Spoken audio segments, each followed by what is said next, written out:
தேர்தல் அறிக்கை தயாரிக்கிற குழுல உள்ள தலைவியா போட்டிருக்காங்க. உங்களுடைய திட்டங்கள் எப்படி இருக்கு? இந்த தேர்தல் அறிக்கை தயாரிக்கிறது என்ன மாதிரியான முயற்சிகள் எடுத்து தேர்தல் அறிக்கை மரியாதைக்குரிய பாரத பிரதமரின் நல்ல திட்டங்கள்னாலதான் எல்லா இடங்களிலும் மறுபடியும் வெற்றி பெறுகிறாங்க. மகாராஷ்டிரால மக்கள்கிட்ட கேட்கும் போது சொன்னாங்க, மத்தியில நல்லாட்சி நடக்குது, அதோட நல்ல திட்டங்கள் எங்களுக்கு மாநிலத்துல கிடைக்குது, அதனால டபுள் இன்ஜின். மாநகராட்சியிலையும் அது கிடைக்கும், அதனால ட்ரிபிள் இன்ஜின் அப்படின்னு சொன்னாங்க. பீகார்லயும் மக்கள் நல்ல திட்டங்களுக்காக வாக்களித்தோன்னு சொன்னாங்க.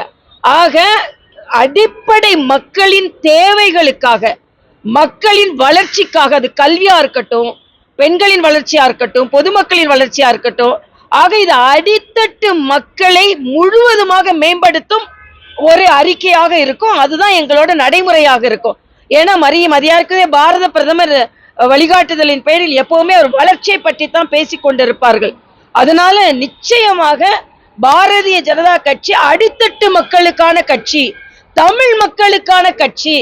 ஏதோ இது வட இந்திய கட்சி, இந்தி கட்சி, தமிழுக்கும் அதுக்கும் சம்பந்தம் இல்லை அப்படின்னு உங்களுக்கு சொல்லி கொண்டிருப்பவர்களுக்கு பதிலளிக்கும் அறிக்கையாக இது இருக்கும் என்பதும், கொடுக்கிற அறிக்கையை நாங்கள் நடைமுறைப்படுத்த முடியும் என்பதையும் தெளிவாக நாங்கள் இங்கே சொல்ல முடியும்.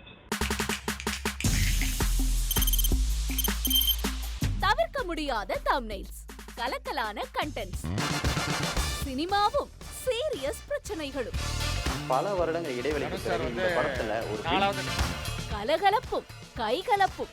Me too love you. Thank you அவர்களை மாஸ் ஏத்துறது போயிட்டே தான் இருக்காரே தவிர பிரேக்கே இல்லாமல் பிரேக்கிங் நியூஸ் சொல்லும் தந்தி டிவி ஆப்.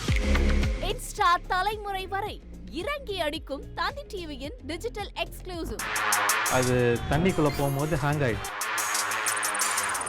உங்களுக்கு விஜய் சார் எந்த அளவுக்கு ரொம்ப பிடிக்கும்? Of course, Malayalis are huge Vijay sir fans. ரெண்டு பேருமே ரொம்ப பிடிக்கும் எனக்கு.